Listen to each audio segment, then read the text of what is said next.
Instructions for your Powerdolphin registration. The number on this drone, type in the following address: https://www.powervision.me/app/2.0/download.html.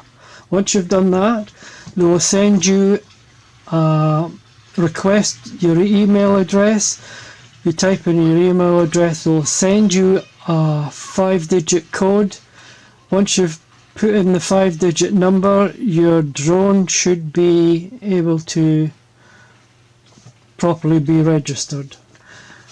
Okay, once you've done that, you go to your Wi-Fi, power up your drone first, go to your Wi-Fi settings, look up the drone number, and then once you've done that, you highlight the number and you go down to modify and you type in your password, which is 12345678.